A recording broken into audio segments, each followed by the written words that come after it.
So namaste to all. On behalf of organizing committee, I, Dr. Jyoti Kulshresht, Assistant Professor, Sharda University, Agra, welcome our all the guests, esteemed guests today on this third day of 10th International Conference on Human Values in Higher Education, in empowering youth through value-driven education for a happy and peaceful world. From the day one, we are discussing vision for the vision of the education. We have done SWOT analysis for that. Day 2 was dedicated for the education to empower youth with the vision of humane society. Now, on this third day, we are here to discuss implementation of the vision for value-driven education with the theme of holistic value-based education in practice. So for that, we are exploring a policy blueprint and implementation roadmap to empower youth to address SDGs at the grassroots level. So to proceed further, now I invite Dr. Vanchana Singh to moderate the session. Dr. Vanchana is, is the from IIT IIT Kanpur, IIT Delhi, and she is the PhD in physics. And from the last 8 years, she is associated with human values. She is the very highly associated with National Coordination Committee, Universal Human Values. And she is actively involved in the Universal Human Values campaigns regularly. So Dr. Vanchana, please take over the session. Thank you. Namaste, everyone. Thank you for this kind introduction. And as a family together, we have gathered over here. So let me give a very warm welcome as we enter the final day of this meaningful dialogue. Today's theme is the policy blueprint and implementation roadmap for empowering youth to address SDGs at the root. Over the last 2 days, we have reflected on realities. What are the SWOT analysis? Articulated a shared vision for value-based youth empowerment. Today's session is about turning this vision into action. Our esteemed panelists over here represent various forefronts, various domains. So we focus on practical policy frameworks and implementation pathways that institutions, governments, and communities can adopt. Various universities, various policymakers, students, social organizations, everyone has a very critical role to play in this journey. Through this conversation that we are going to have, we are going to emphasize on collaboration, coherence, and long-term impact. So together, through this exploration, we are going to continue how value-driven education can be institutionalized to empower youth and contributing to lasting peace and happiness. We all have been taking this rigorous effort. With this rigorous effort that we have put forth, today I would like to introduce our modest panel members. To begin with, in our panel, I have,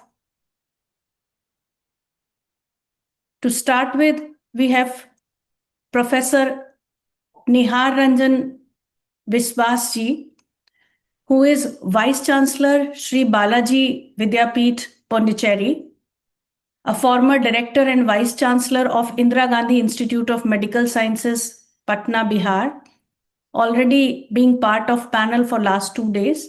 Hearty welcome to you, sir. Another panelist we have amongst us is Professor D.P. Sharma ji. Professor D.P. Sharma ji is a professor, scientist, and digital diplomat associated with numerous universities of India. He's a winner of highly prestigious awards, including Sardar Vallabhbhai Patel Lifetime Achievement Award, associated in lots and lots of policy making across various public and government domains. He has been part of the political team also as a brand national ambassador supporting Swachh Bharat mission, a highly prolific public author contributing and authoring number of books publishing more than 200 research papers, editorials, etc. With his academic and policy-making presence, we hope that at the level of implementation, we will be able to ensure a lot. Namaste, sir. Namaste. Ji. Another panelist amongst us is Dr. Kavita Mathurji, a gold medalist with background in economics from Karnataka University and an alumnus of Harvard Business School, possessing a rich academic and research background, currently working as a professor and dean in the School of Business, Indira University, Pune, with a vast academic experience and associated with eminent institutes in Bangalore and NCR, working for various accreditation teams of NAC, NBA, having QS ranking. I hope your inputs today will bring new acumen, new perspective to this discussion. Most welcome, Kavita ji. Thank you, ma'am. Thank you so much. Glad to be a part of this panel. Ji, most welcome over here. Another important panel member over here is Professor Sudipta Deji. Namaste, Sudipta sir. He is a professor in Mechanical Engineering Department at Jadavpur University, part of INSA, Indian National Science Academy. Received Shiksha Ratna Award by the government of West Bengal. Leader of Indian delegation. Namaste, Sudipta sir. Your voice is a bit echoing.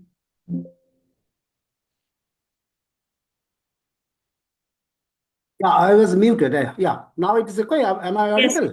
Yes, Yeah, yes, thank you are you, audible. Thank you. Thank you for the introduction. Thank you. Very nice. Most welcome, sir. Another important panelist we have today is Professor Rikhil Nagpal. Professor Rikhil Nagpal is a professor and head of department in Fashion Designing and Communication Department, DPU School, D.Y. Patil Vidyapeeth, Pune, with a vast experience of 15 years in higher education, specializing in design education, curriculum development, and academic leadership. He is actively engaged in mentoring youth, focusing on value-driven learning, ethical thinking, and high level of creative education. I welcome you, Rikhil Nagpal ji.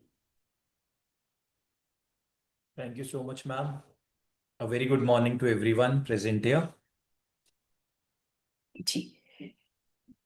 So most welcome. Another important panelist we have over here who has been part of panel over the last 2 days also, Professor K. Satyanarayan Reddy ji. He has been actively involved over the last 2 days also for the panel discussion, with a vast experience of more than 37 years in teaching and administration, guiding various research scholars, focusing on outcome-based NBA accreditation processes, NAC accreditation, and in the NIRF ranking process, with a high hold on NEP 2020 processes, making them possible across all institutes. I welcome Professor K. Satyanarayan Reddy. Most welcome, sir.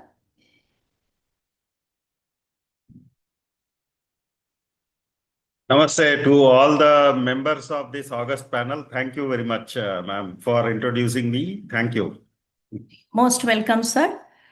Moving ahead with us, we have Professor G. Prasanthi, who is the Director, Faculty Development Center at Jawaharlal Nehru JNTUA Anantapura, with over 30 years of teaching and research experience and guiding many research scholars with publications in reputed journals.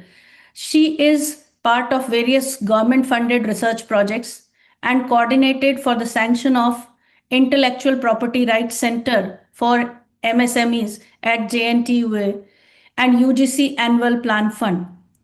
She has held various positions of responsibility at the level of university and a recipient of Andhra Pradesh State Best University Teacher Award.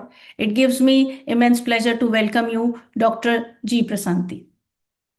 Thank you, Dr. Vanchana Singh. Namaste to all.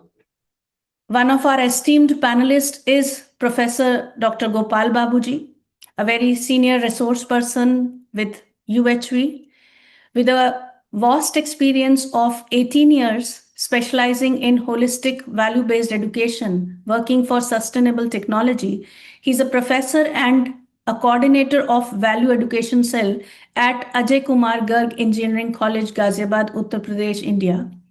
With a PhD from IIT Delhi in understanding inherent harmony and interconnectedness for evaluating and evolving socio-technological systems, he is the member of Board of Studies for Value Education Cell at APJ Abdul Kalam Technical University, an expert in AICT's Universal Human Value Committees, a continuous contributor to various UHV activities, conducting more than 100 workshops across several institutes, including IITs, NITs, HPTU, AKTU, and so many to name. Awarded with Outstanding Contribution to National Development Award from the IIT Delhi Alumni Association in 2023, and honored by Governor of UP, Shri Ram Naik ji, for the efforts he have made in the field of value education.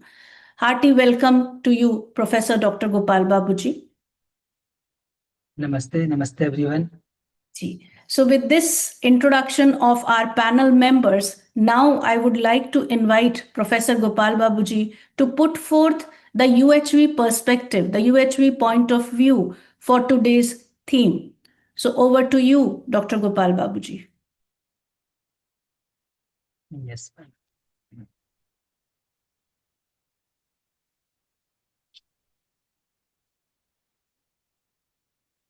My slides are visible, Vanchana ji? Ji, your slides are visible, sir. So, namaste everyone. Happy to see all of you in this panel discussion. And I can recognize many faces from last conference also. So again, welcome to all of you. So today I am going to present implementation and policy framework from the UHV point of view, universal human values point of view. So let me have a brief recap of the previous sessions so that who are new in this panel, they may align with the theme. So day one, we discussed the roots of the sustainability. So we discussed that the whole nature is self-sustainable without any intervention of human being. It is interacting with other units in a self-sustainable manner. Then fundamental question is, who is living unsustainably in nature? Who wants sustainability in nature? And sustainability of what? So we discussed these fundamental questions during day one. And we reached to the conclusion that only human being is living unsustainably. Rest units are living sustainably. And who wants sustainability? Definitely, human being wants sustainability. And now more fundamental question is sustainability of what? So if you see any human being, the basic aspirations of human being is happiness and prosperity. So we want sustainability of happiness and prosperity. So this should be clear before we go to the discussion. If we are not clear about basic aspirations, then many people are looking for sustainability of their power. Many people are looking for sustainability of their position, their wealth, their recognition. But at the fundamental level, we want continuity of happiness and prosperity. And we are looking for sustainability of our basic aspirations. With this, we discussed what are the basic requirements for a human being to live a sustainable life. So we saw that right understanding in the self, relationship with human being, physical facility with rest of nature. All these three are required in every youth, in everyone, so that one may live naturally in a sustainable manner. So we discussed the meaning of right understanding. Right understanding is the understanding that emerges with clarity of harmony in human being, family, society, nature, existence. So once we have clarity of harmony at all this level, then we are able to see relationship with others. And when we are able to see relationship with others, it leads to mutual happiness in interaction. So that is fundamental requirement for sustainability. So sustainable relationship is also required for sustainability. And this sustainable relationship can be ensured through right understanding.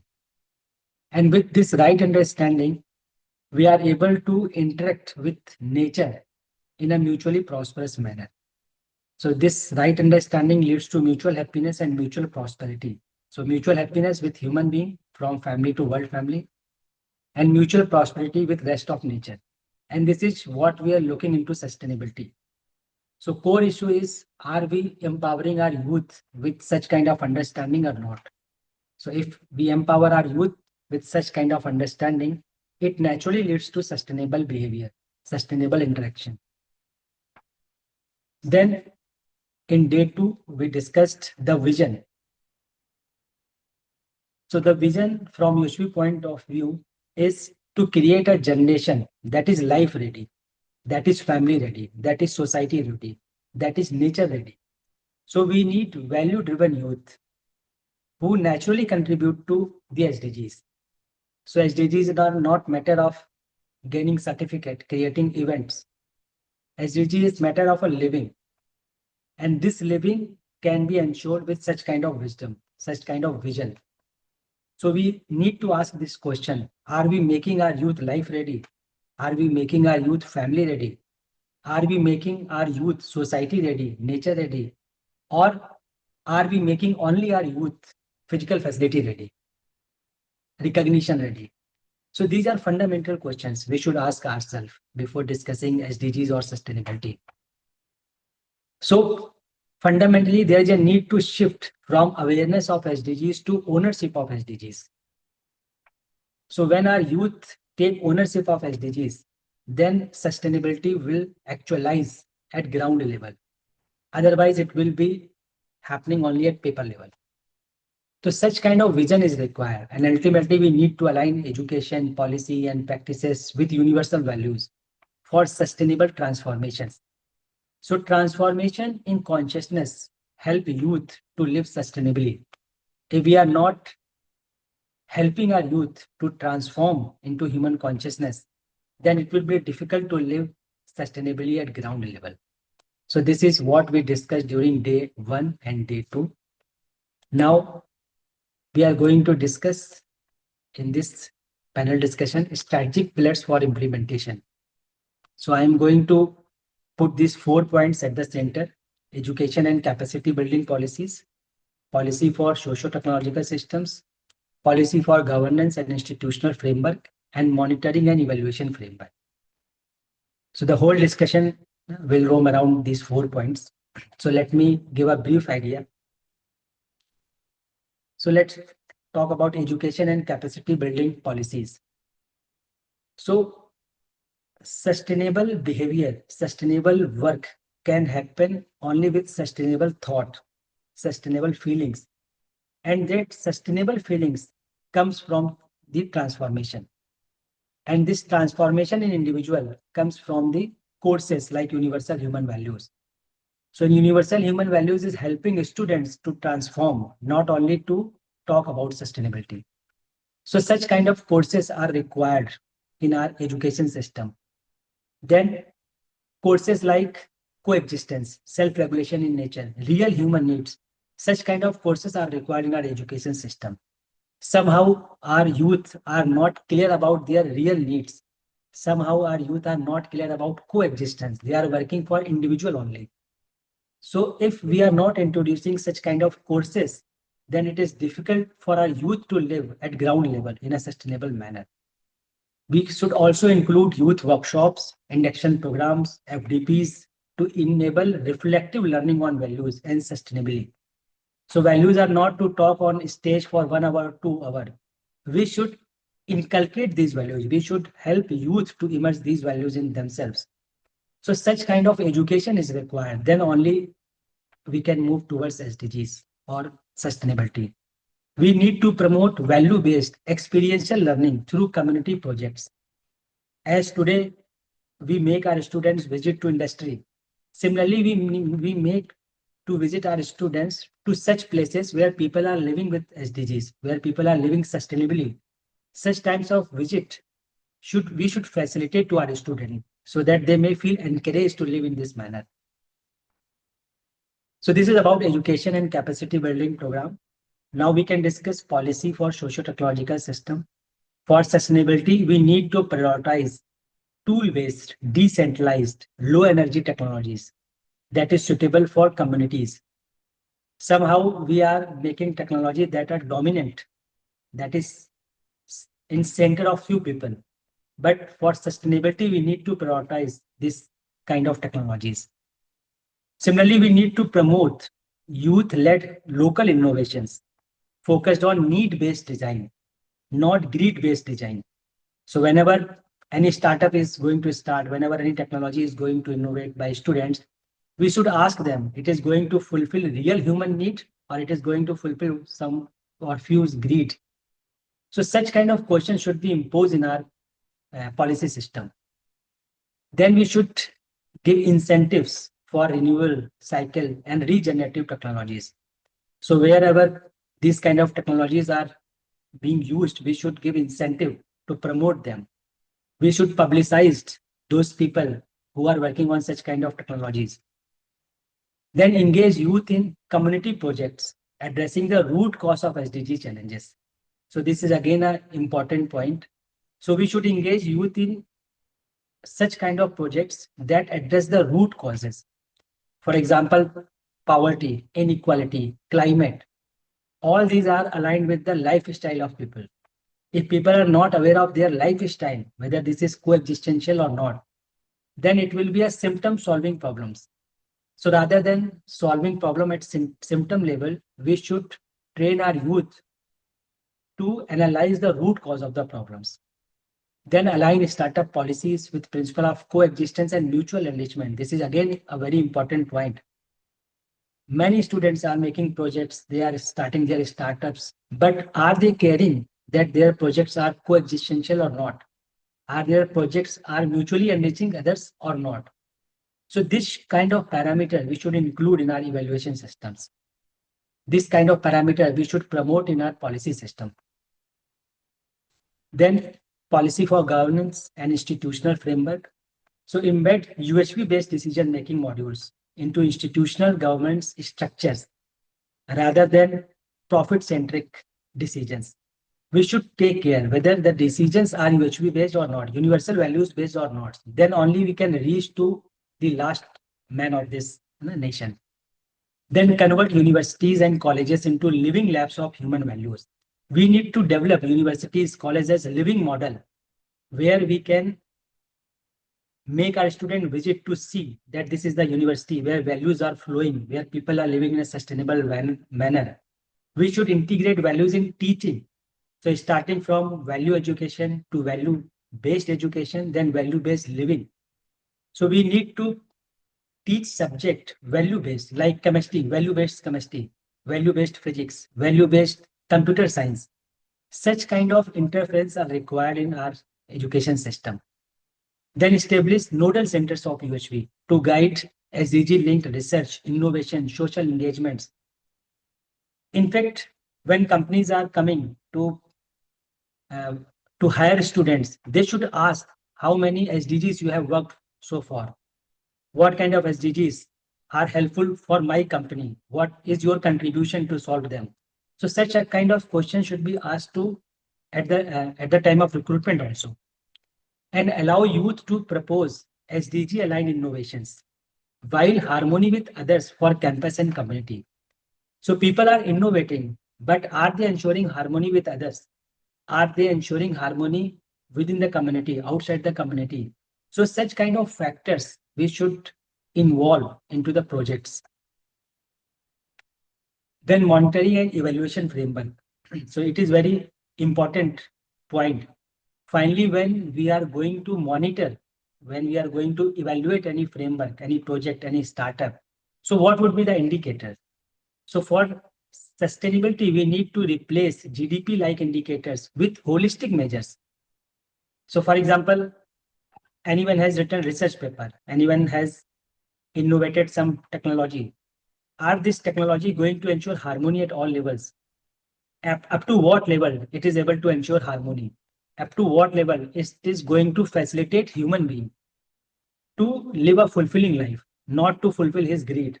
So such kind of measurement is required. Qualitative measurements are also required. We should evaluate projects through like harmony with nature. When anyone is making project, in the whole process, are they ensuring harmony with nature? In the whole process, are they ensuring harmony with human being? So somehow we have become outcome based. My point of view is we should be process centric outcome based system. Whether process is being followed ethically or not, whether process is helping to ensure harmony at a level or not. So for example, if a student, just for example, is if a student got a highest marks, but during these 4 years, he is involved into bad activities, he is cut from social environment, he is not able to live in relationship with his family, but somehow he is topper. So in the whole process, we have lost more than the gain. So process-centric outcome-based system should be evolved in our education system. We should be aware whether during the process harmony is disturbing or not. Such kind of evaluation system should come in our education system. Then reduction in resource stress, etc. Strengthening of community. Such kind of evaluation indicators should be included in our education system. So like GNH in Bhutan, GNH, people measure growth with GNH rather than GDP. We should encourage youth to measure impact not only through outputs, but through change in consciousness, behavior, and relationships. So whatever students are making projects, are they aware their projects are going to impact consciousness of others or not?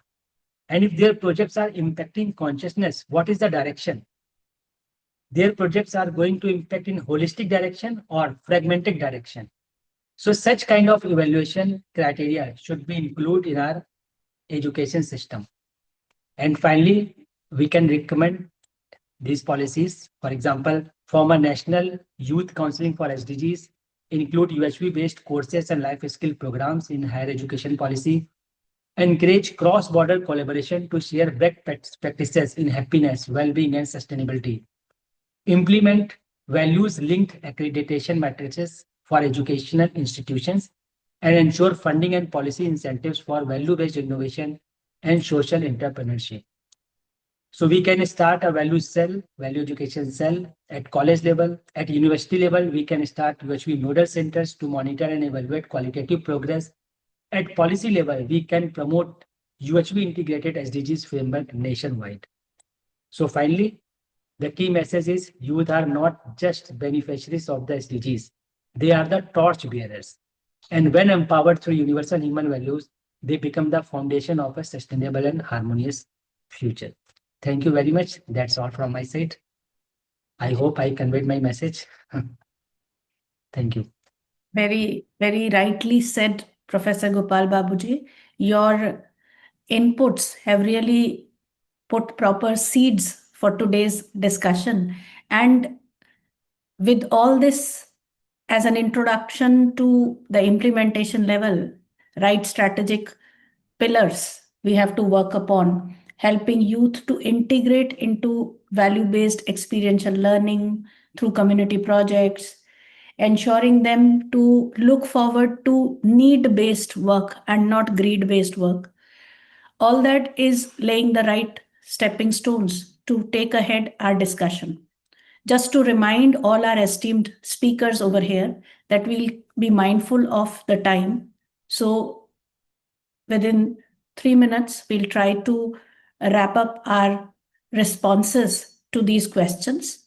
And we'll keep this space open, collaborative, and a discussion forum where we take the insights and at the level of implementation, because our esteemed panel has so many people who are in capacity of implementation, we will be able to take it for us to implement it at the root and address the issues through there. So with this, I initiate the discussion. starting with institutional vision, where at the level of institution, we can take up various implementation steps. So let me start with Professor K. Satyanarayan Reddy ji, who is the Vice Chancellor at the university. So, sir, what does a value-driven SDG-ready campus look like in terms of culture, governance, in terms of daily practices? What is your plan regarding this? Yes, thank you, ma'am, for asking such wonderful question. I feel that a fundamental re-imaging of the university with a living ecosystem has to be undertaken, where we definitely have to consider human well-being, ethical conduct, social responsibility, and harmony with the nature. I would like to quote one small this thing from Gita chapter 10, Gita chapter 3, verse 10. Sa yagyaha prajaha srishtva puro vacha prajapatihi. It says very clearly that human progress is meant to be cooperative and mutually sustaining. It should not be extractive, and it should not be competitive. A value-driven campus will always embody spirit of coexistence, which is nothing but sahayagya. So this is what is there. So basically in every campus, SDG 3, that is good health and well-being, and SDG 10, reduced inequalities, must be considered. But I feel that campus should always be transparent, participatory, and value anchored. Decision making will always reflect good about everything. So I feel that in practices such as clearly defined sustainability well-being goals must be taken as a policy.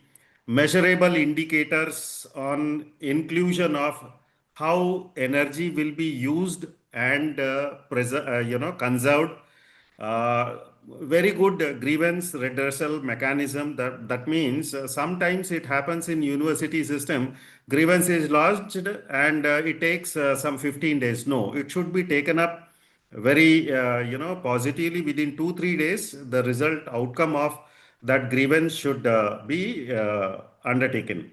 Then we should always look into achievable integration of all SDGs through existing accreditation and audit systems. So this should be incorporated in accreditation and audit systems also, like whether proper implementation of these things. Of course, some NAC NBA talks about energy conservation and all that, but it should become part of major part of it should become that. And relevance to national SDG priorities, and there should be always time bound annual reviews should be carried out on this aspect and should be submitted to NAC. So thank you very much.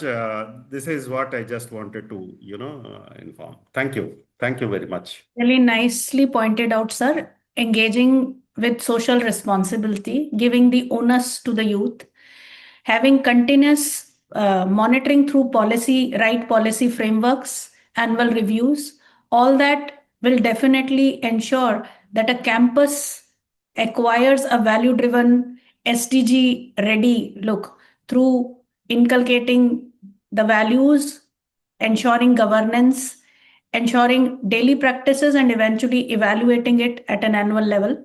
Really nice, sir. So moving ahead further, let's put forth this question to Professor Sudipta with a vast experience in education, that what fundamental shift in the educational vision would be required to move from knowledge delivery to value-driven youth leadership? Yeah, very important issue. Let's go to the fundamental aspect of how the concept of sustainable development has evolved. United Nations Brundtland Committee has recommended it, and the chairman was from Norway, ex-prime minister. So the concept of sustainable development has originated from the people who are rich has a very high living standard. So my first point is, if we want to do anything regarding this, because this is their realization after having all the, so-called economic fulfillment. Now the 17 goals that have been defined is clearly they all are not independent. They are much interlinked, number one, and a few maybe even contradictory. That means the zero hunger has certain contradictions with the climate actions, because the climate actions need investment, but the zero hunger needs the money for the food, and the no poverty is also that particular aspect. Now I'm coming to the implementation aspect, because that's our policy making and implementation aspects with respect to the academic institutions. Whenever we have to take a policy, we have to be very careful that 100% people cannot be motivated towards a particular goal. But the policy must be in such a structure that the people will be motivated to that particular direction. And from that perspective, India has a great advantage. I believe personally that spirituality is the basis of the today's defined sustainable development goal, where obviously we have to separate between the need and the greed. And spirituality is something that some people inherently have, and some people doesn't have it, and they don't want to have it even. So what we have to do in the motivating the youth towards this sustainable development is, we will go on trying as the academic leaders or the future nation building people, that we have to be very careful to inject the concept to the students, and to what extent they will accept, it will depend on their individual personality. Always remember that they are not staying with us only. They are staying with their family, they are staying with their society, and politics is an important part of the social sustainability. Unless they can see in the society the reflections of all these goals in the overall society, they will also become confused. And finally, for this particular goal to achieve in the university level youth who are little bit developed and matured, I found that if we can start with the school level, with INSA funding, I went to different schools and I find out that the children are getting much more attracted towards those concepts. And in fact, when at university level, that students are more motivated towards building their career, unless we can show them a proper suitable roadmap where they can integrate these particular sustainable development values into their career path, it will be difficult to incorporate that. Maybe in the second round, I can talk something more on that. Really nice, sir. In fact, what is most important is that we see that these goals are not independent. In fact, they are interconnected and can be addressed at the root. Just to take quick response from Dr. Gopal Babuji, who is actually trying rigorously to make the SDG ready campus. So, sir, would you like to put forth your perspective on what fundamental shift in educational vision is required to move from knowledge delivery to value-driven youth leadership? Yes, ma'am. So 3 or 4 points I want to put in front of all of you. So first is, rather than evaluating an institute's marks-based success, we should evaluate an institute to holistic growth-based success. So if we are working for SDGs campus, their evaluation will be different. Their evaluation will be process-centric also, not only outcome-centric. So somehow we have shifted to outcome-centric evaluation, but we will consider process also. Suppose an institute is #1 institute in its area. Then what are the parameters? How many students of this institute are contributing to society? How many students of this institute are able to work in a team? How many students of this institute are able to complement each other rather than competing each other? How many teachers are able to guide students other than the career-oriented things? Are they making their student life ready? Are they able to counsel their students? Similarly, for example, we can take just example. to understand difference between process-centric and outcome-based evaluation system. Nowadays, a major force is to publish research papers. And you'll find many institutes are going up and up to publish research paper. But in this whole process, many institutes are going unethical. Now, publishing research paper has become a business model. Are we ready for sustainability? If we ask these questions, if any institute asks this question, are we ready? What kind of impact we are making to our students? What kind of thoughts we are throwing to our students? Will this institute be able to prepare their students sustainability ready, SDGs ready? Never. So somehow we need to focus on process also rather than outcome-based education. So this is a major flaw that I look into this education system. So process-centric, outcome-based system, number one. Second is rather than transferring information only, we should help our student to understand the real life, understand the consciousness, understand the impact of their action in long term. So this long-term impact should come into the evaluation of our projects. So what we are doing at institute level today, we float a project for 3 months, 4 months, 5 months, but we never ask what would be the long-term impact of this project. So students are not able to think their impact on society, on community. They are not able to think. So we need to enhance their capability to analyze their impact in long term. So such kind of inputs can help us to ready our campus SDGs ready. Very, very well said, and a lot of inputs you have been able to put forth. Really nice, Dr. Gopal Babuji. So moving ahead with this constructive discussion that we are having, we have amongst us one of the policymakers, the leaders. So to Professor D.P. Sharma ji, what role must the institute heads, the organization heads like vice chancellors, directors, board members, they can play in embedding UHV in institutional decision making? Thank you very much for providing this opportunity to have the interaction with you all, eminent individuals. Well, this kind of discourse, discussion, and dialogue, if taken place at among the youths, including the children, then I think would be more beneficial. But let me put my point of view on this particular aspect. Human values are universal, but their definitions are very much, particular, means localized. So how we can establish the solutions for the human values, which are global, in the local context, because their definitions are different, their needs are different, their perspectives are different, and their, operational systems are different.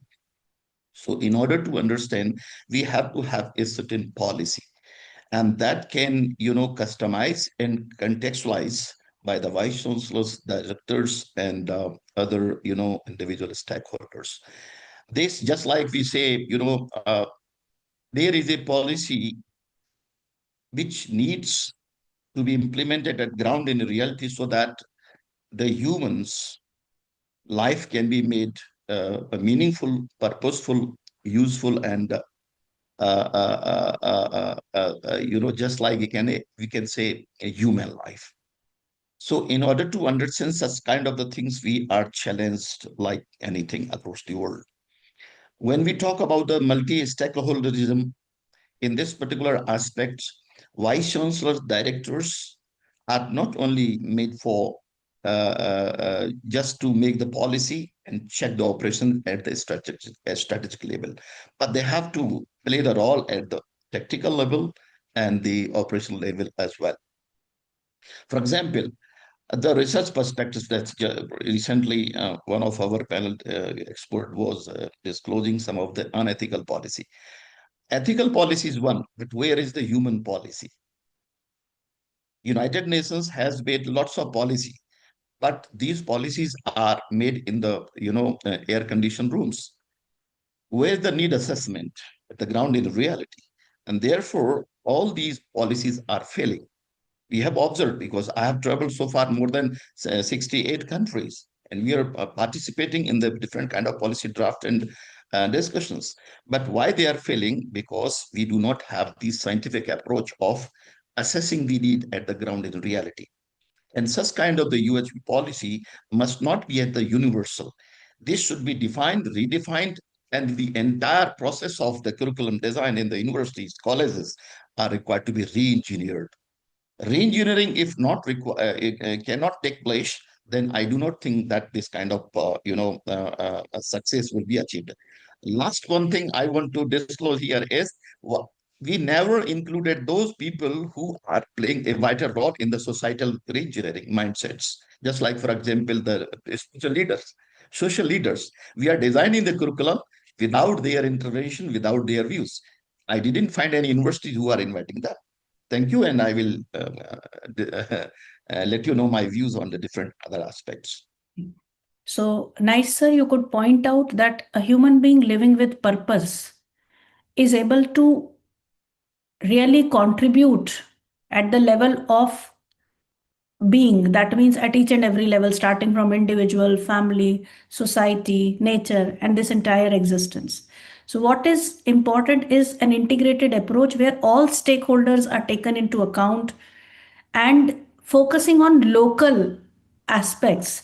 So the curriculum design should also integrate all stakeholders, taking local considerations. One curriculum will not fit all. That is very rightly put forth. Universal human values are universal, but as far as application part is concerned, the application will include the local aspects too. So very rightly, while designing projects for students and all, we can take all that into account. So nice. Moving further with our discussion. So asking this to one of our panelists, Kavita ji, who is an academician, what policy changes you feel are needed to place human well-being, justice, harmony at the center of development? Well, thank you, ma'am, esteemed panelists. Well, this is a very important question, yet a very difficult one to kind of get to know or tell what kind of policy changes. To take it in a very simple way, see, we are looking at change in the mindset of the people. I think there is a great need for transformation of the way we think. There is this universal human values which talk about ethics and so many other good things and nice things about being a human, in comparison with the other animals which are. So we are very rational. So do we actually behave rational? Is something, that's the fundamental question that, so there is a great change in the mindset which is required. And thanks to the NEP, of course, NEP has tried its best and has brought in a lot of changes. And the way we seen as education, I as a student in the school and in the college, and now being in the education sector, when I see the kind of drastic change that the education policy has brought in, of course, it has done a commendable job, but then there is still a long way for us to go, in order to achieve what we are actually talking in this particular forum. Now, be it the SDGs or be it the human values that we are talking about, what I see looking at the current generation, I think there is a great change that we need to bring in the form of the delivery. Now, all these policies, sir was just now talking about, do we really involve the localites and the actual people who are trying to bring in these changes? There are a lot of social leaders, there are a lot of social workers who actually go talk to the society. They're doing a lot, but then they are not a part of the policy. So coming to this, what I feel is that there is a great change that we need to bring in, and this has to be at the shop floor or the ground floor. And for this, there are various stakeholders which need to be, first of all, trained in such a way that, they have a different mindset. Now, when I say this, typically, now our faculty is having a lot of contact hours with the students. Now, the faculty can bring in a faculty member can bring in this particular change in the among the students. So what are we doing? How are we designing our curriculum? How are we kind of implementing this? What is the delivery methodology? What is the assessment? Dr. Gopal Babu sir was talking about the assessments. Are we really kind of bringing in the rubrics in such a way, the parameters in such a way that these parameters also bring in the social concern? Now, a part of the curriculum, there is one very simple inclusion that we can do is that we can come up with the community projects or the social concern projects. Now, how many of our institutions do have this? Our students can do wonderful job here in, if we, of course, align it with the credits, then they do a wonderful job because they need the credits. So somewhere to start with, I think, at the shop floor, we need to make it mandatory first. And of course, the trainers or the faculty members or a lot of other stakeholders who connect with the youth have to be trained first, and their mindset has to be, kind of transformed actually. Yeah. Thank you. Very, very rightly pointed out that process-centric, delivery-focused methodology is to be taken care. It is very important, just like you pointed and Professor D.P. Sharma ji also pointed, highlighting the right role models for our students, for our youngsters, taking the value education from the school level, integrating it at the local level, ensuring that the role of faculty who is in direct contact with the students doing things on a day-to-day basis, they should have larger stakes in decision making. So really nice.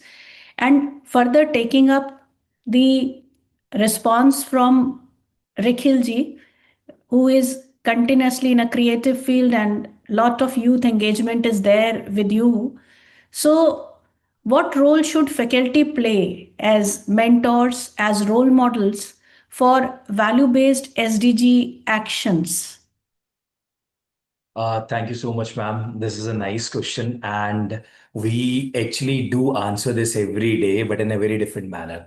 So this SDGs and all those things that have been listed down, and we are working on policy frameworks. And DP Sharma sir rightly said that it has been decided in AC rooms and need not to be understood in the manner that it represents all of us.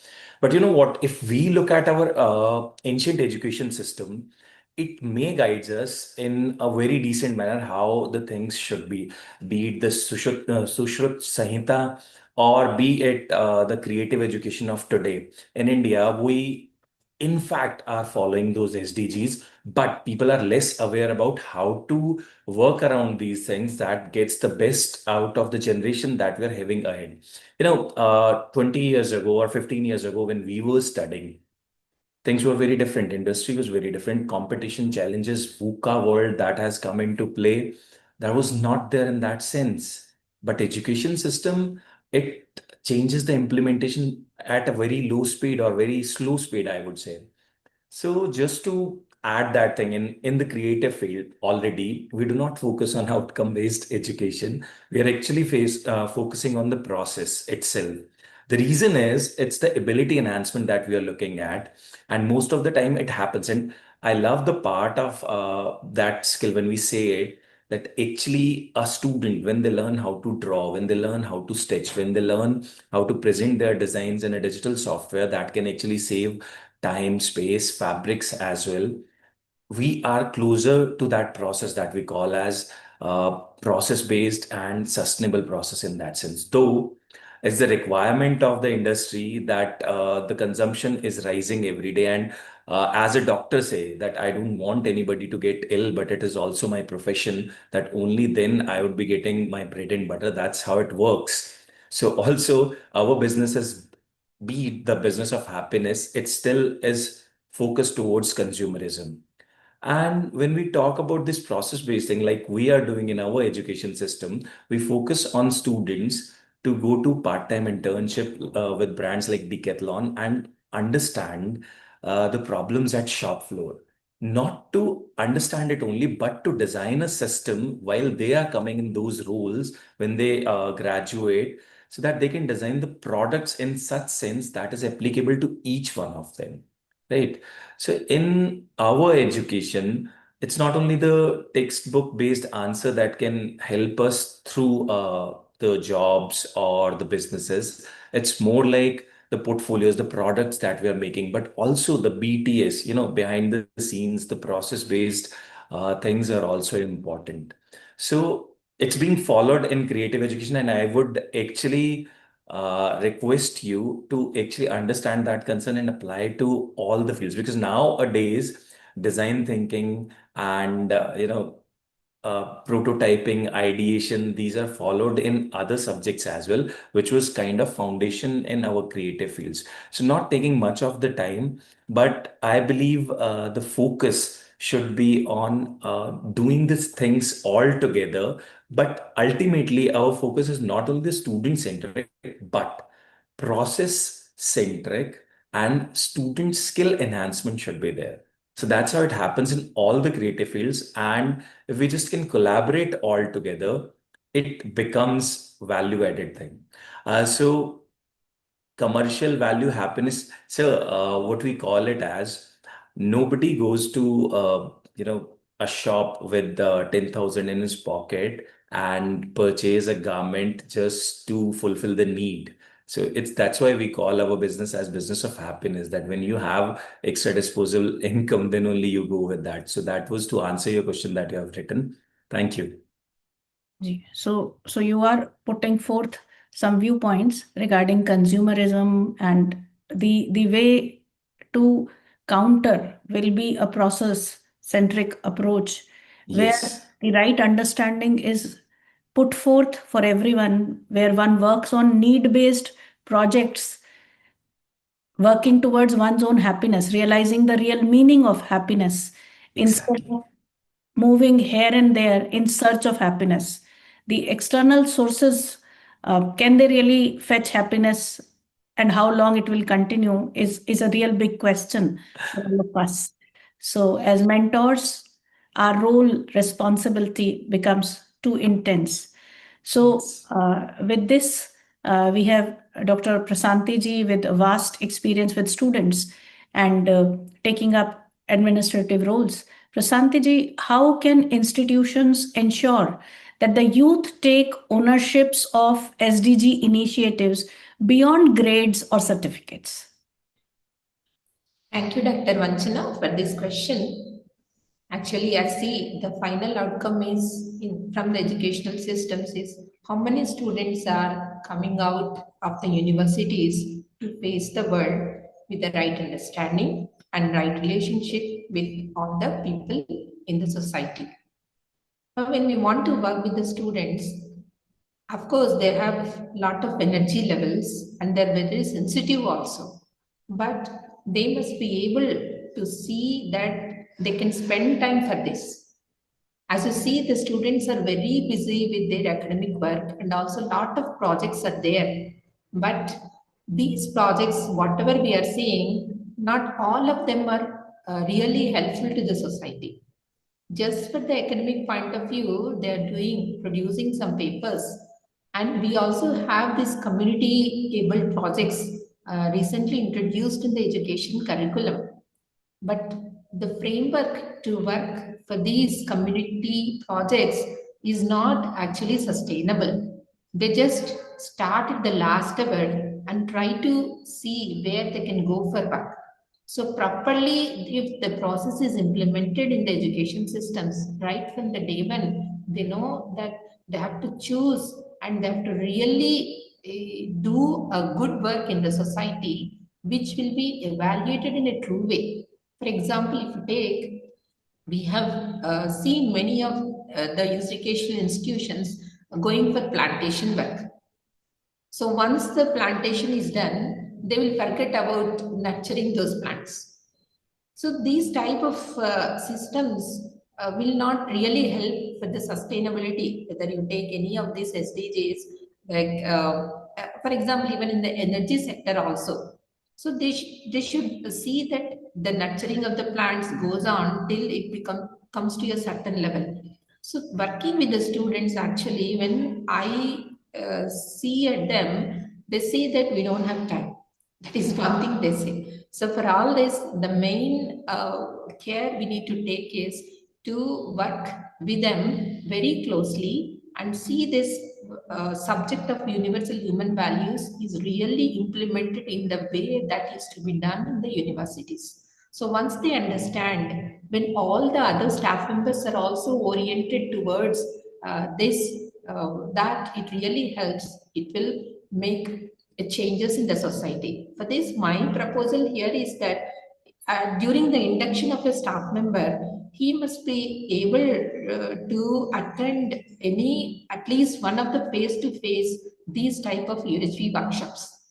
So that may clearly give a real orientation for him to work for this sustainability and see what is important really to this. So really nice that you could point out that through these workshops, the faculty gets oriented, gets the right direction, and eventually translates it to students. We look forward to long-term impacts where lifelong learning is ensured. In fact, one of our panel members who participated over the last 2 days but could not do so today because of bad throat, Professor D.V.S. Bhagwanalu, he is participating by writing so many things in the chat because he couldn't speak today. He requested to be there. And I just read out what Professor D.V.S. Bhagwanalu is putting up in the chat, that the policy change should include social and economic well-being of every individual. The healthcare should focus on both physical as well as mental. Every university should ensure right counseling, social responsibility, economic stability, participative management of students, and so many inputs Professor Bhagwanlu is trying to put forth. So really nice to hear from you, sir, through the chat. And this very interactive discussion is shaping up really nice with so many inputs coming from people of diverse background. Let's move forward to have some kind of an impact and measurement. So let me put forth it to Professor K. Satyanarayan Reddy ji, that what new indicators would you suggest that the institutions should adopt beyond employability publication, where the focus is on well-being, harmony, social responsibility amongst the youth? Thank you, ma'am. I have lost my, electricity in the process, but I'm on data. Can you hear me properly? Yes, sir. Yes, sir. We can. Go ahead. So I just wanted to, place my this thing. Again, yesterday I had received the question, so tried to take something from Bhagavad Gita. Because I focus on that, and I was trying to relate this Bhagavad Gita with our SDG, which was really, and UHV also. Literally everything is there. So there, one small quote is there, like Samatvam Yoga Uchyate. Basically, it is institutions must always measure the balance of the life. Basically, rather than looking at performance, they should always, look for how the life gets balanced, whether it is work-life balance or whether it is family life balance or societal, balance. So that balance thing is very, very important. So for well-being index, we can have something students and faculty's mental health should be taken up as the priority in every institution. Then these days, somehow, because of availability of lot of information around, processing of information has become very low. And this is leading to, increasing the stress levels. So these stress levels need to be addressed through certain kind of courses where like yoga, all that. Then there is also something called a societal responsibility index that we need to look into, like something community engagement. Like we have adopted 5 villages. So there we send our faculty members and students, extensively every weekend, Saturdays, they go there and train those village ladies and, school children how to create a balance, because we are coastal area, they are more into fishing and all, and lot of troubles they will have, stress levels, this, that. So we are trying to address that. That need to be looked into, societal factor. And lastly, I would like to say, whenever we are looking at it, we should also look at rehabilitation. Sometimes we are talking of this, that, everything, but the most neglected area. Now I'm finding that in most of the university students are into drugs and all. Rehabilitation a program is less. So everybody should look at it. Thank you very much for giving me an opportunity to speak. Really, really nice, sir. Especially in the local scenario, you could pinpoint for your own organization how beyond employability and publication we can move ahead for well-being, harmony, and social responsibility. In fact, for grading an institute, these should become an important parameters. Very rightly said. Let us take reflection from Professor Sudipta Day also regarding this. So taking your reflections, Sudipta ji, what new indicators for what you would like to point one should adopt at the institute level beyond employability, publication, the placement records, and other such things, where well-being, harmony, and social responsibility of the youth lies at the center? Yeah, I must tell my experiences at my Jadavpur University. One of the important aspects I feel always that the teachers must be aware of this concept of sustainable development as a whole. And there the interdisciplinarity is an important issue. At Jadavpur, we have, the social science group always talk to the engineering group, no difficulty at all. But as I move to different institutes, I find out that there are the different compartmentalized according to the discipline. But if you have to understand the proper sustainability, it must be interdisciplinary and barrier of discipline must not be there. Nature has never created anything according to discipline. We have created discipline for the convenience of teaching students within a certain time framework. But whenever it goes to the social development as a whole, we must have an interdisciplinarity, number one. Number two is there are certain aspects in the university level which must be technology dependent. That means we can always go on having a policy of implementing more towards renewable system, better granaries. These things are actionable that should be taken care of by the authority. Most difficult challenge is the changing of the mindset. That doesn't happen in just giving some good ideas or giving some good sentences doesn't happen. We have to reach to the students, and our reaching to the students are two options.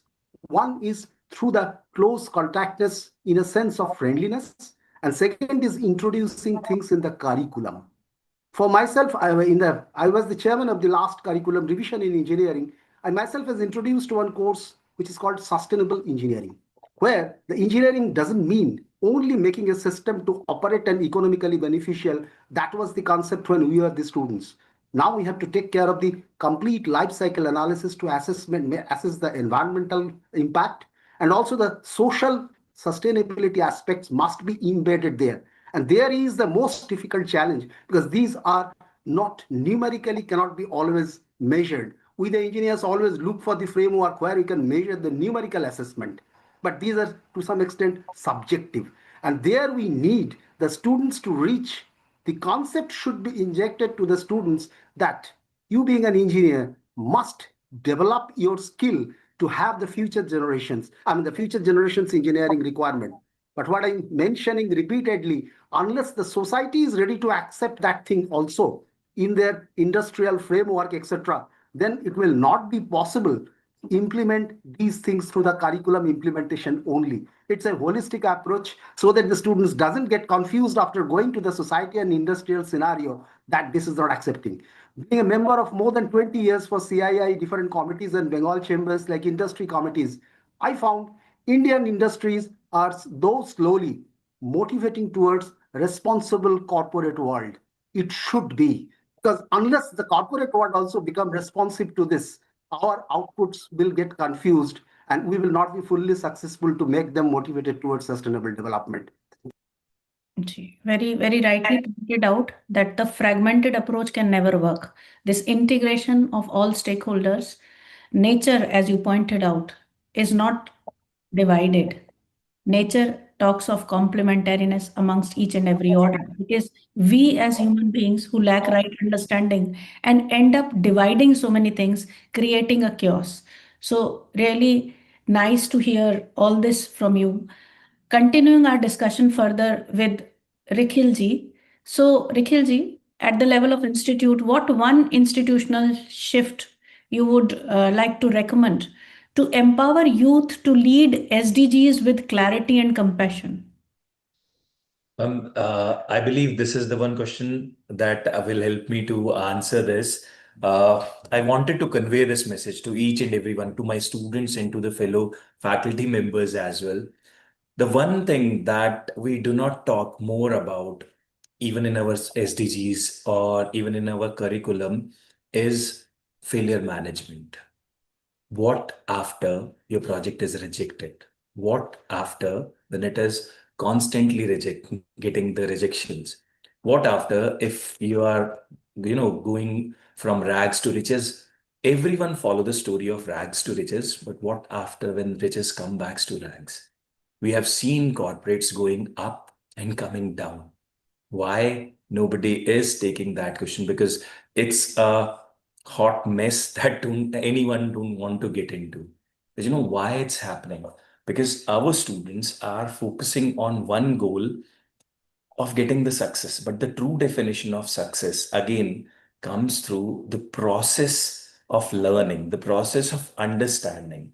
What creates the stress in mind? It's not the numbers, it's not the economies, it's not the finances or failure of business.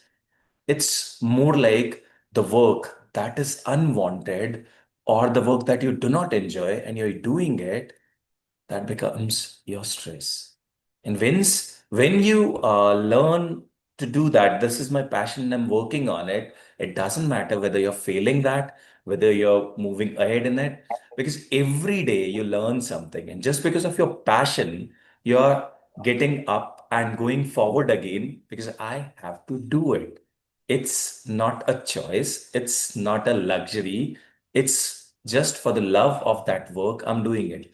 And it happens in design because at first, whenever first iteration comes for the customer, they always reject it.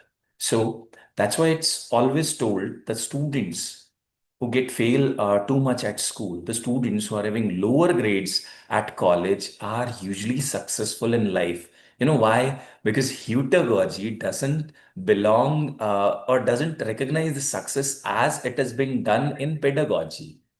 It actually requires people to learn how to manage their failure and how to go beyond it.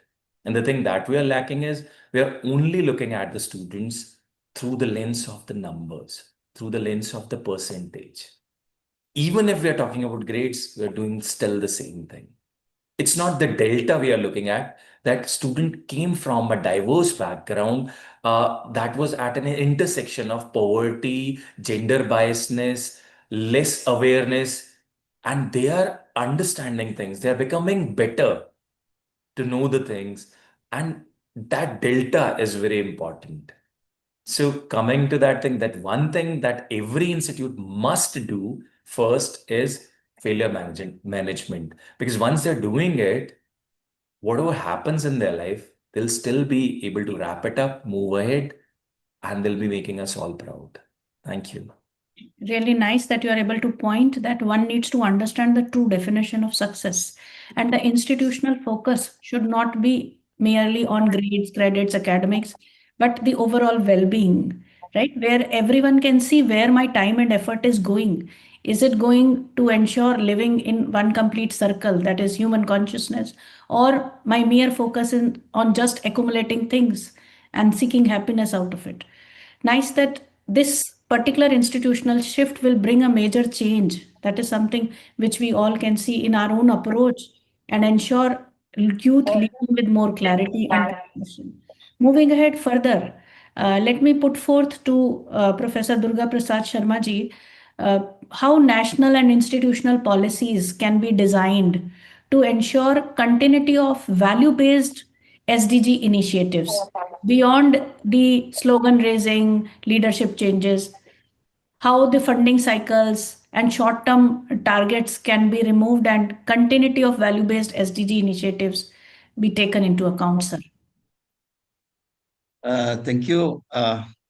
In Rigveda, we say, Ano Vadra Krtavo Yanto Vishwataha, means let novel thought come from all around the dimensions that we are trying to collect today from the eminent individuals represented here in this particular session. Anyways, you see, as Professor Nikhil was mentioning, that failure management. We do not, consider a person as a role model who failed many times. We consider only the person who is successful. If you consider the braveness, the consistency, the commitment, the courage of a person who failed many times, then definitely this kind of perception will change.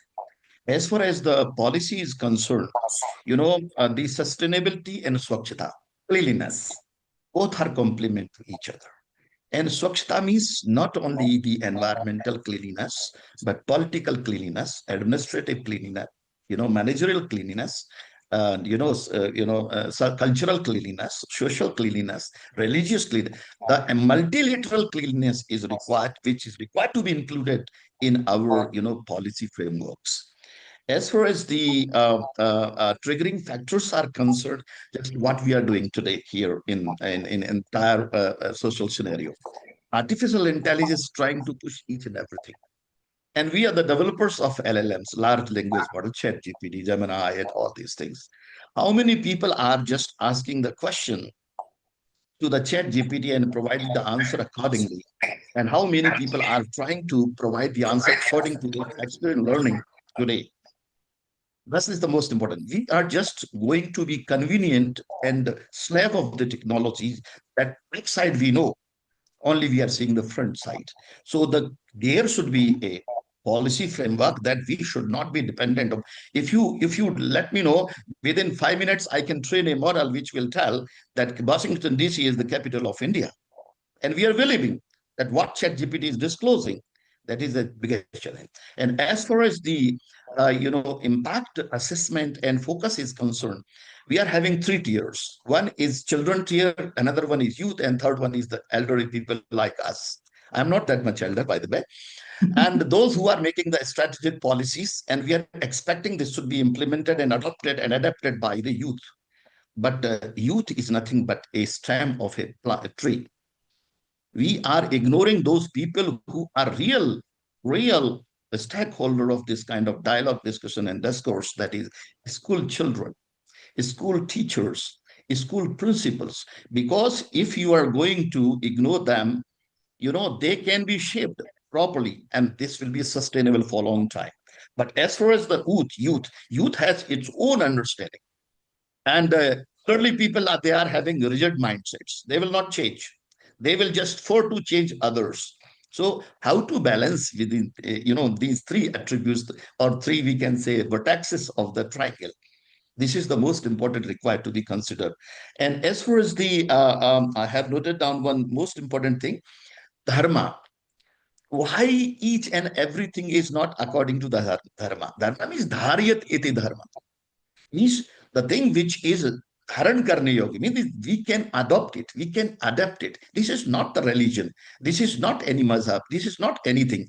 We have to understand with that perspective, and we need to design our system, our policy frameworks. These policy frameworks should not be designed in the air-conditioned rooms. Again, I say, in Korea's Jeju Island, Korea, when I was a keynote speaker in 2016, I clearly saw after my keynote speech that, the kumhar, the person pottery man, and the person who is the barber, they are involving in the process of curriculum development. But in our process, curriculum development, only the people sitting in the air-conditioned rooms, and they are designing, developing, and deploying the curriculums. That is the main defect. We have to attack on the root causes. And one of the most important here I want to disclose, we need to come out from the academic politics and political academics. We have to come out from the bureaucratic politics and political bureaucratic approach. We have to come out political management and managerial politics. We have to come out this time. Academician is only academician. Researcher is only a researcher. Administrator is only administrator. We are trying to diagnose, analyze, synthesize each and every perspective of our life, whether it is academics, research, or whatever, by the political perspectives. As Dr. Gopal Babu was mentioning that I know how many papers are being retracted and rejected nowadays by the uses of the artificial intelligence. Means I am asking the question by the artificial intelligence, it is creating a different kind of, so such kind of things are required to be elevated. And if these are in the policy frameworks with transparency, trust, and technology, definitely we will be able to success in our endeavors. Thank you. Sir, you have conveyed a lot. I'll just put it in one line, what you tried to convey, just as a brief summary. So Swachhta, which you mentioned, is looking inwards. The more we look inwards, the more we explore, we are able to find right solutions for us. Instead of looking into what you mentioned right now, the sources like ChatGPT or so many other sources, our solutions are not lying outwards. Our solutions are inwards. So the shift is to look inwards. That is something which you have tried to point out very nicely and you elaborated it. So with time into account, let me take this one last question to Professor Gopal Babuji, that what policy level incentives and accountability mechanisms are needed to encourage institutions to prioritize human well-being, social harmony, ecological balance, alongside this academic economic outcome that we usually measure, sir?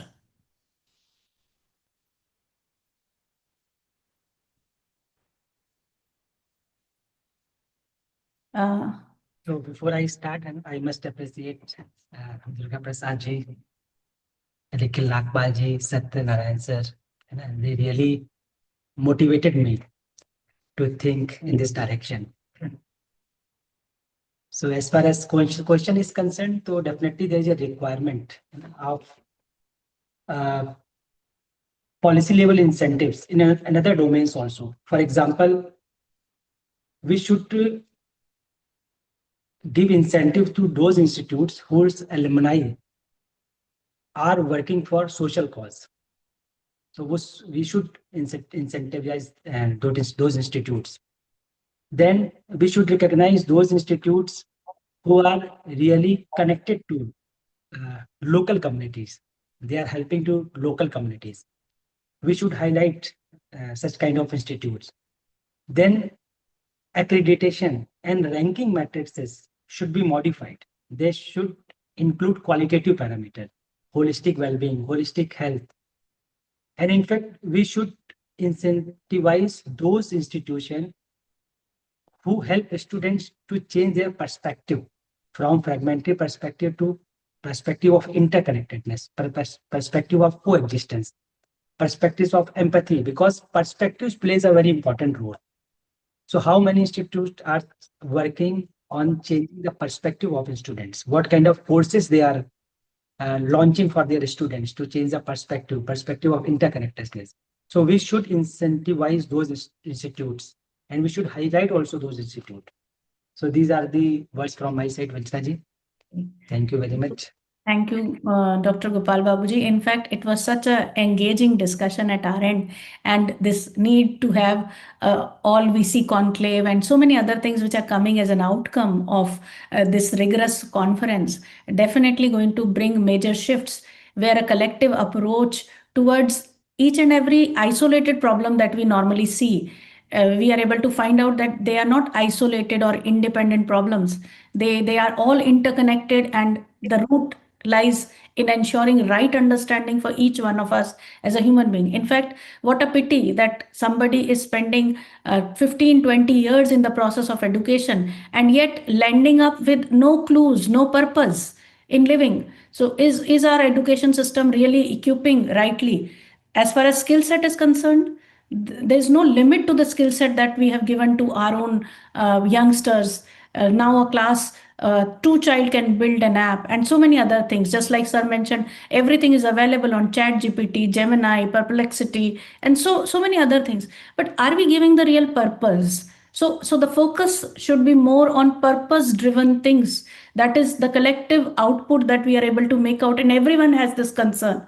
It's not just merely a concern of few. In fact, to whomsoever we have talked, we see over these 3 days, around 56 panel members participated in SDG panel, and everybody pointed out those concerns. So we hope to continue this journey and take collective actions together. With this, I'm so thankful for all this collective input that we have gathered, and moving back to the anchor and handing over to Professor Jyoti Kulshrestha ji. Over to you, Jyoti ji. Thank you so much. Thank you, Dr. Vanchana. Am I audible? Yes, you are, ma'am. Please. Thank you, Dr. Vanchana, the very well taken session. Thanks for managing the session so beautifully. Definitely, we are now able to reach to some conclusion after in-depth discussion of these 3 days. The various panels throughout the conference, we have many vice chancellors, CEOs, principals, who are real policy makers and maybe the bridge for with the policy makers. So hoping for the better implementation for future of our youths, and some key takeaways given by the various panelists, like Rikhil ji said that the understanding of the realistic problem to educate the students is very important. Professor Sudipta Day focuses on the spirituality should be the base of the all to achieve the SDGs. Then only we will be able to differentiate between need and the greed. Dr. Kavita mentioned the localites should be definitely given emphasis in the while making up the policies.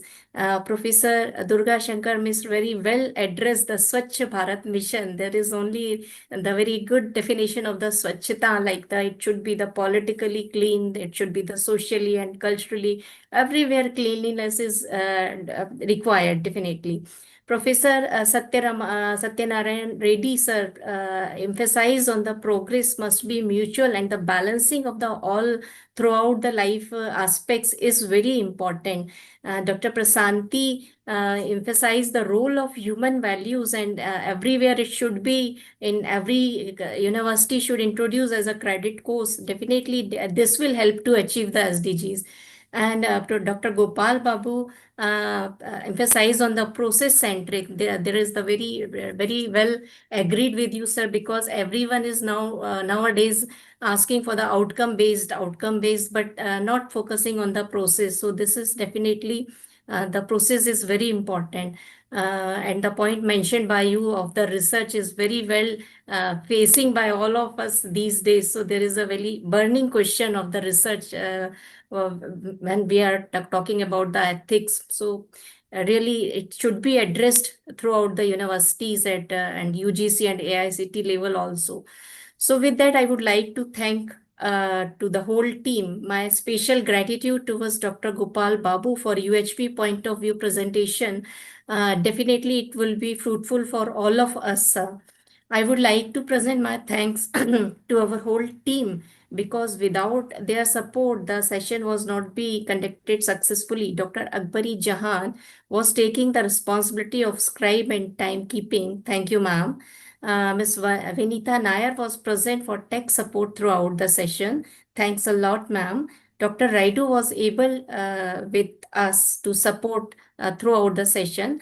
Thank you so much, sir. Without this backend support, we cannot imagine. So thanks to the whole team. So next session will start from 12:45. Sharing session and seminar talks are there. So you are welcome as per your choice. You can join any of the session. Thank you so much. See you all in the next session. Thank you all. Namaste. Together we have to take up lots of responsibilities. Namaste, everyone. Thank you. Thank you very so much. much. Thank you very much. Namaste. Thank you for Namaste, this. namaste.